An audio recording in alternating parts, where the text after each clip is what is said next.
আজকে এক মা আমার মাদ্রাসার মাহফিলে কিশোরগঞ্জ থেকে এক মহিলা তার ছেলেটাকে নিয়ে আসছে আইনা আমার মাদ্রাসার ওস্তাদরে দিয়া আমার কাছে ছেলেটারে পাঠাইছে। আমার কলিজা ছেঁড়া সন্তান, আমার সারাটা জীবনের সন্তানরা আমি ইয়া করছি, বড় করছি। সন্তান কোনোভাবেই আমার কথা শোনে না, আমি একটু নসিহত করি। তো এ কথা বলতে গিয়ে যে মহিলা কাঁদলো, চোখের পানি পড়লো, আমি শুধু ওই ছেলেটারে বলছি, রে বাপ, তোমারে আমি কোনো কথা শুনতে চাই না, আমি শুধু এতটুকু কথা বলছি। আমি বলছি ওই ছেলেরা, আমি বলছি, বাপ তোরে আমি বললাম আমার নাম মনে রাখিস, যে মায়ের চোখের পানি ফেললে এত ভুল, যদি আল্লাহর কসম যদি ফিরে না আসো, মার কথা মতো আল্লাহর নাফরমানি যদি না ছাড়ো, আমি বললাম তুই পথে পথে ভিক্ষা করবি।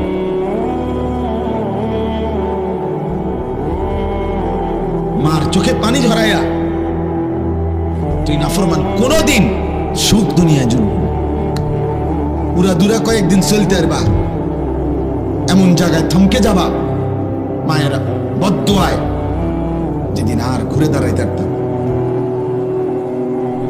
কয়শো নজির লাগবে তোমার, কয় হাজার দলিল লাগবে, বাপেরে কষ্ট দিয়ে সুখে থাকবা। হ্যাঁ, মায়ের চোখে পানি জড়াইয়া সুখে থাকবা, তোমার সমবয়সী বন্ধুরা তোমার নিরাপত্তা দিবে। হ্যাঁ, ওই শয়তানগুলা সারাদিনে যেই বন্ধু এক ওয়াক্ত নামাজ পড়ে না, ওই বন্ধু হয়তো শয়তান।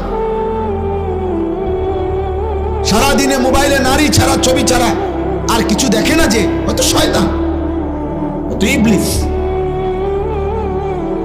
ও কিসের বন্ধু আবার? ও কিসের আবার বন্ধু এটা? এজন্য প্রিয় ছেলেরা, আমার কথা মনে রাখো আব্বা, আমি তোমাদেরই ভাই।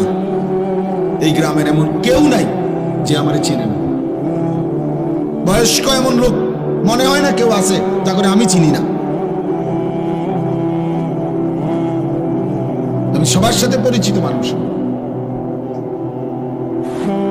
আল্লাহ নবী সাল্লাল্লাহু আলাইহি ওয়াসাল্লাম বলছেন, বাবারাও শুনেন, ছেলেরাও শুনেন, আল্লাহ নবী বলছে, কুল্লু যুনুব ইউআখিরুল্লাহু ইলা আজালিম মুসাম্মা। হাদিসটা শোনো, নবীজি বলছে, সমস্ত গুনাহ, প্রত্যেক পাপের শাস্তি আল্লাহ চাইলে নির্দিষ্ট সময় আখিরাত পর্যন্ত, হাসরের ময়দান পর্যন্ত বিলম্ব করতে পারে, কিন্তু ইল্লা আকুল ওয়ালিদাইন, খোদার কসম নবী বলছে, তবে মা বাবার নাফরমানি ব্যতীত, মা বাবার নাফরমানি ব্যতীত। নবীজি বলেন, ফাইন্নাহু লান ইয়ামুতা, তোমার মেয়ে যখন আরেক বেটার লগে বাইকে যাইব, আর পুরা গ্রাম তখন যখন জুতার বাড়ি দিব, তোমারে ছিছি করবে, তখন তুমি বুঝবা বোঝা কাকে বলে। তোমার পাপের শাস্তি কোনখান দিয়া বাইর হয়, তখন টের পাও।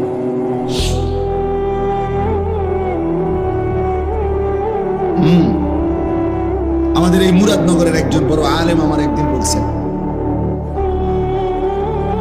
মেয়ে আরেক ছেলের সাথে পলায়া গেছে, বিবাহ বন্ধনে হোক সম্পর্ক করে চলে গেছে।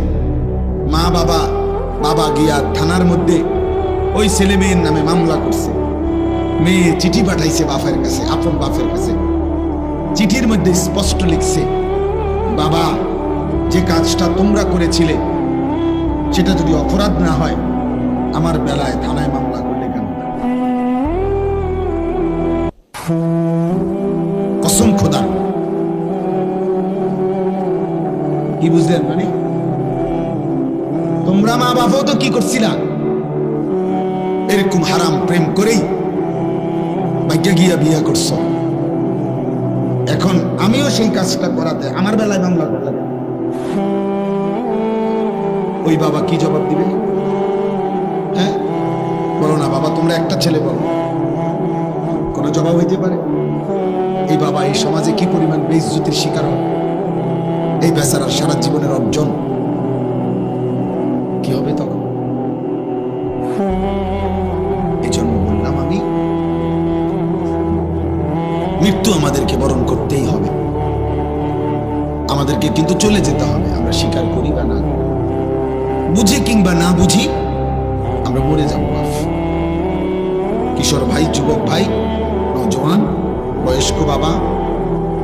পরকালের মা বোন, আমাদেরকে চলে যেতে হবে, চলে যেতে হবে। কোনোভাবেই নিকটাত্মীয় স্বজন বন্ধুরা আমাদেরকে ফেরাইতে পারে। আমি যে আয়াত পড়ছি সূরা ওয়াকিয়া, কোরআনুল কারীমের 56 নম্বর সূরা 27 নম্বর পারা, এই সূরার 5টা আয়াত পড়ছি আমি। এই আয়াতের মধ্যে আমি বুঝাইতেছি আপনাদেরকে, এই আয়াতের মধ্যে মূল বক্তব্য মৃত্যুকালীন একটা অবস্থা আল্লাহ তুলে ধরছেন। অবিশ্বাসী, কাফের, মুশরিক, মুনাফিক, নাফরমান, পাপীদেরকে বুঝাইবার জন্য আল্লাহ মৃত্যুকালীন অনেক ফজিলতপূর্ণ কোরআন শরীফের একটা সূরা, অনেক দামি সূরা। আমাদের নবী সাল্লাল্লাহু আলাইহি সাল্লাম বলছেন, যে ব্যক্তি প্রত্যেক রাত্রে একবার এই সূরা ওয়াকিয়া পাঠ করবে, নবী ওয়াদা দিছে, মান ক্বারাআ সূরাতাল ওয়াকিয়া ফি কুল্লি লাইলাতিন লাম তুসিবহু ফাকাতুন আবাদা। নবীজি বলছে, সূরা ওয়াকিয়া যে প্রত্যেক দিন রাতে পড়বে, আল্লাহ নবী বলছে তাকে কখনোই দারিদ্রতা, অভাব স্পর্শ করবে না। এজন্য যুগ যুগ ধরে মাদ্রাসাগুলোর মধ্যে, বিশেষ করে কওমি মাদ্রাসায় যুগ যুগ ধরে মাগরিবের পরে এই সূরা পড়া হয়। আউলিয়া বুজুর্গরা সারা পৃথিবীতে যুগ যুগ ধরে নেককার বান্দারা মাগরিবের নামাজের পরে সূরা ওয়াকিয়া পড়ে। সূরা ওয়াকিয়া আল্লাহ নবী সাল্লাল্লাহু আলাইহি ওয়াসাল্লাম বলছেন তাকে অভাব স্পর্শ। রাসূলুল্লাহ সাল্লাল্লাহু আলাইহি সাল্লামের একজন বড় সাহাবী ছিলেন হযরত আব্দুল্লাহ ইবনে মাসউদ রাদিয়াল্লাহু তাআলা, অনেক বড় সাহাবী, জলিলুল কদর সাহাবী। নবীজির সাথে খুব বেশি যারা থাকতেন, নবীজির খাস খাদেম যারা ছিল, এর মধ্যে উনি একজন। আব্দুল্লাহ ইবনে মাসউদ ইসলামের তৃতীয় খলিফা হযরত উসমান রাদিয়াল্লাহু তাআলা নূর জামানায় উনি ইন্তেকাল করছেন। এই সাহাবী আব্দুল্লাহ ইবনে মাসউদ, তো ইন্তেকালের পূর্বে উনি অসুস্থ ছিলেন, বিছানায় শুয়ে আছেন, শেষ অবস্থা। তো হযরত উসমান মানে খলিফা, তৃতীয় খলিফা উসমানের নাম শুনছেন না, উনি আসছেন এই আব্দুল্লাহ ইবনে মাসউদকে দেখার জন্য। তো ওনার পাশে বৈশা, এই ছেলেরা তোমরাও শোনো, বাবা আপনারাও শোনো, দেখেন কি কয়। সাহাবী উসমান খলিফা ওই আব্দুল্লাহ ইবনে মাসউদকে ইন্তেকালের পূর্বে বিছানায় শয্যাশায়ী, নবীর সাহাবী উনি এবং বিখ্যাত সাহাবী, ওনাকে বলতেছেন, মা তাশতাকি, হে আব্দুল্লাহ আপনার রোগটা কি? সে জিজ্ঞাসা না অসুস্থতাটা কি? হযরত আব্দুল্লাহ ইবনে মাসউদ উসমান রাদিয়াল্লাহু তাআলা আনহুর কথার জবাবে বললেন, যুনুবি, আমার সারা জিন্দেগীর গুনাহগুলো আমার রোগ। সাহাবী কি বলে, আমার সারা জীবনের গুনাহ আমার রোগ, আমার আর কোন রোগ। এবার হযরত উসমান রাদিয়াল্লাহু তাআলা আনহু বলতেছেন, মা তাশতাহি, আপনার মনে কি চায়, আপনি কি চান, চান কি? হযরত আব্দুল্লাহ ইবনে মাসউদ রাদিয়াল্লাহু তাআলা আনহু বলেন, রাহমাতু রাব্বি, আমি আমার রবের রহমত চাই। আমার অসুখ আমার গুনাহ, আমার সুস্থতা আমার রবের রহমত, আমার মালিকের রহমত চাই, মাগফিরাত চাই। এরপরে হযরত উসমান রাদিয়াল্লাহু তাআলা আনহু বললেন, হাল আদউ লাকা তাবিবান, হযরত আব্দুল্লাহ ইবনে মাসউদকে বলেন, আমি কি আপনার জন্য একজন ডাক্তার ডাকবো? যেহেতু তিনি খলিফা, বড় ডাক্তার আছে ওনার কাছে রাজ দরবারে, তা আমি কি আপনার জন্য একজন ডাক্তার আনমনি? সাহাবী কি কয় শুনুন, আত-তাবিবু কাদ আমরাদানি, হে উসমান, ডাক্তার সবই তো আমারে অসুস্থ বানাইছে, আমারে ডাক্তারই তো কি বানাইছে, অসুস্থ বানাইছে, আপনি কারে আনবেন? কে সে? এই কথা বলে কাকে বুঝাইছেন উনি? আল্লাহকে। কাকে? মূলত রোগ দেয় কে? আপনার জন্য আমরা একজন ডাক্তার আনবো। রবি ইবনে খাইসাম রাহিমাহুল্লাহ উনি বলছে, বাবা শোনো, ডাক্তার ডাকলাম হইলে আমিও, কিন্তু আমি একটা কথা চিন্তা করে দেখছি, যে ডাক্তারকে ডাকবা, ওই ডাক্তার আর আমি রোগী, ও চিরেই আমরা দুইজনই মৃত্যুবরণ করব। কাজেই আমিও যেহেতু মরে যাব, ডাক্তারও যেহেতু মরে যাবে, ধরে ডাক্তার লাভ কি? তার চেয়ে চলো আল্লাহরে ডাকি। কাকে ডাকি? আল্লাহকে ডাকি। স্রোতের গতি, কক্সবাজার সমুদ্র সৈকতে অনেক সময় বিপদ সীমার একটু দূরে চলে গেলে স্রোতের ওই লোক আর ফিরতে পারে না। অহরহ এমন হয়। শেষ পর্যন্ত ইউনিভার্সিটি পড়ুয়া ছাত্র এবং অনেক হয়েছে, কিছুদিন আগে দেখছি ডুবে গেছে, আর খুঁজে পায়নি, স্রোতে টেনে নিয়ে গেছে। এজন্য গুনাহ সবগুলোই মানুষ করছে, অপরাধ সবখানেই মানুষের মধ্যে ছিল। ভাইয়া, তোমরা যা করতেছো এটা বাড়াবাড়ি করতেছো, বাড়াবাড়ি করতেছো। সেই ভোর ঘুম থেকে উঠে রাত 11টা পর্যন্ত, 12টা 1টা পর্যন্ত তোমার সাথে তোমার মা বাবা, আত্মীয় স্বজন, বংশ, আল্লাহ, রাসূল, নবী, কোরআন, কিতাব, ওযু, নামাজ, পাক নাফাক, হালাল হারামের কোনো ধার ধারণা, একেবারেই মুক্ত স্বাধীন নিজের মতো চলতেছ। এই স্রোত বললাম, তুমি একদিন এমন পিছলা খাইবা আর সোজা হইয়া দাঁড়াইতে পারবে। একদিন এমন হতাশায় ভুগবা, এমন ধুকে ধুকে কাঁদবা। আমাদের এই মৌলানা ইয়াহিয়ার সাথে আমার অনুমতি, শত শত ছেলের সাথে হোয়াটসঅ্যাপ গ্রুপ আছে, যাদের সাথে সে কথা বলে, আমি দায়িত্ব নিয়েছি। একসাথে কমপক্ষে 300-র উপরে বেশি ছেলে আছে, তারা কথা বলে। সে হালাত, ছেলেদের সাথে ভালো মন্দ, তাদের চলাফেরা, চাল চরিত্র। তো তোমারা যদি শুনাই যে ক্লাস 9-এর ছাত্র কি কয়, পাগল হয়ে যায়। বেহায়াপনা, আল্লাহর কসম, আখিরাতের ক্ষতি তো পরেই আছে। দুনিয়াতেও একটা মানুষকে অকর্মণ্য, ধ্বজভঙ্গ, একটা অপদার্থ মানুষ বানায়। তোমরা যদি একটা বিবেকবান ছেলে হও, তুমি বর্তমান সময়টা প্রতিদিন একদিনের কমপক্ষে 10টা চ্যানেলের খবরের দিকে দেখো, খবরে কি কয় দেখবা। চারিদিকে পারিবারিক অশান্তি, পরকিয়া, পুরুষ অন্য মহিলার লগে, মহিলা অন্য পুরুষের লগে, ছেলে মেয়ের, মানে অর্থাৎ সর্বত্র মানুষের জীবনটা দুর্বিষহ। কেউ মনে হয় যেন তৃপ্তি পাচ্ছে না, অতৃপ্ত।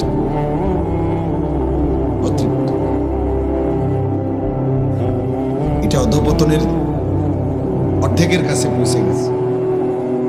এই দেওয়াল ভেঙে যাবে। এই সমাজের এই হালাত হইলে, তোমরা গ্রামগঞ্জের ছেলে, তোমরা তো এখানে গ্রাম অঞ্চলের ছেলে, তোমরা আশপাশের গ্রাম, এই গ্রামে, তোমাদের চুল চেহারা যদি এমন হয়, তোমরা গ্রামগঞ্জের মানুষ হয়েও যদি এক ওয়াক্ত নামাজ পড়তে মন না চায়, তাহলে কোটিপতির সন্তান, বিত্তশালী, তাদের কি হালাত? তাদের হালাত কি? অথচ অনেকের বাবা আছে অল্প আয়ের মানুষ, কষ্ট করে উপার্জন করে নিজে না খাইয়া, নিজের হয়তো একটা গেঞ্জি, একটা লুঙ্গি, কিন্তু তোমার কপাল নিয়ে তুমি থাকতে হবে। অভাব, দারিদ্রতা, দুর্ভিক্ষ সারা পৃথিবীতে ধেয়ে আসছে। গতকালকেও আমি শুক্রবার, গতকালকে আমেরিকায় প্রবাসী আমাদের গুরুত্বপূর্ণ শিক্ষিত একজন ব্যক্তি, ওনার সাথে কথা বলছি। এই মুহূর্তে এক ভরি স্বর্ণের দাম 2,09,000 টাকা। ব্যাপারটা কি? ব্যাপারটা কি?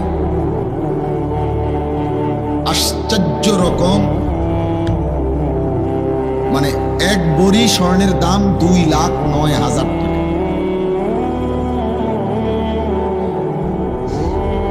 অথচ এটা অবাক করা ব্যাপার, আশ্চর্য। পৃথিবীতে, সারা পৃথিবীতে কি হইতেছে আন্তর্জাতিকভাবে, কারণটা কি? স্বর্ণের দাম এরকম আকাশচুম্বী হয়ে গেল কেন? একটা উদাহরণ দিলাম আর কি দোস্ত। কৃত্রিম অভাব, কৃত্রিম সংকট, কৃত্রিম দুর্ভিক্ষ তৈরি করা হবে এই পৃথিবীতে। হ্যাঁ, উনি আরো অনেক তথ্য দিছে যেগুলা এমনি স্বাভাবিক সবার সামনে বলার মতো। হ্যাঁ, এই জন্য বললাম, ধরে নাও পকেটে টাকা আছে কিন্তু মার্কেটে পণ্য নাই। ধরে নাও মার্কেটে পণ্য আছে, পকেটে টাকা নাই, তখন কি করবো আব্বা? বলে একজন উচ্চ পদস্থ ব্যক্তি, আমার মুসল্লি, উনি আমার শুনেছেন, আপনি এখন কথা বলেন, ওনার একজন লোক বাংলাদেশের কুমিল্লা ছাতিপট্টির বড় জুয়েলার্সের মালিক, স্বর্ণ ব্যবসা। উনি বলতেছে খুচরা কাস্টমার নাই বললেই চলে, কে কিনবে 2 লাখ টাকা? খুচরা কাস্টমার নাই, অর্থাৎ একটা শ্রেণী ভিক্ষুক হয়ে যাবে এরা। আর যারা এগুলারে মজুত করে লাইতেছে তারা কৃত্রিম ভাবে পৃথিবীতে অনেক বড় সংকট তৈরি করবে। এটা একটা বললাম, এরকম অসংখ্য বিষয়। এজন্য দোস্ত, আমি এখানে অর্থনীতি বুঝাইতে আসি না বা পণ্ডিতি কথা বুঝাইতে আসি না। আমার উদ্দেশ্য হলো আমরা যেভাবে আমাদের আল্লাহর সাথে সম্পর্ক ছিন্ন করতেছি, আল্লাহকে যে পরিমাণ নারাজ করতেছি আমরা, আমাদের উপরে বড় সড়ো মুসিবত আসবে, বড় সড়ো। যেদিন একটা রুটির জন্য মাইলের পর মাইল হাঁটতে হবে, সেদিন আর চুলের ফ্যাশন থাকবে।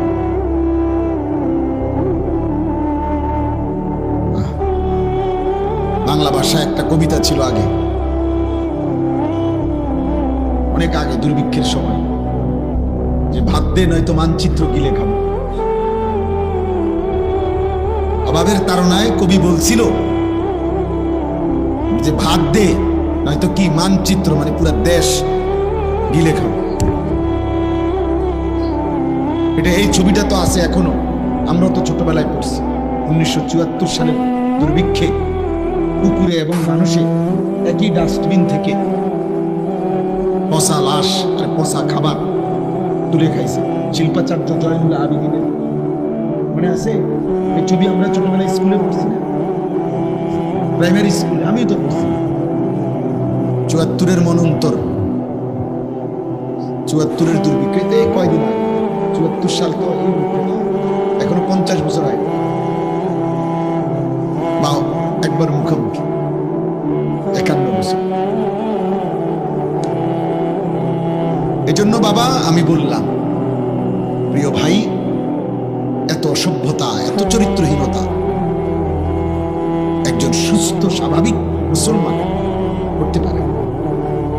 তোমাদের চেহারা দেখলেই বোঝা যায় বাপ। সারা দিনে মোবাইল ছাড়া, নারী ছাড়া, ছবি ছাড়া, উলঙ্গপনা ছাড়া আর যে কোনো কাজ নাই তোমাদের হাতে, এটা চেহারা দেখলেই বোঝা যায়। তোমাদের অসংখ্য ছেলের চেহারা দেখতে বোঝা যায় গত 6 মাসে না, গত 2-4 বছরে কোনোদিন 5 ওয়াক্ত প্রতিদিন নামাজ পড়ছো কিনা তার কোনো চিহ্ন তোমাদের চেহারায়। কি খবর বাপ, এত নষ্ট হয়ে গেল? কে তোমাদেরকে বলে দিল যে আর কোনো বিপদ হবে না? এত নিরাপত্তা পেয়ে গেলা কেন? তোমার আব্বা বিদেশে জন্য না, তোমার আব্বা বিদেশ মনে করছো এই জন্য না, মানে বিদেশের উপরে কোনো মুসিবত আইবে না।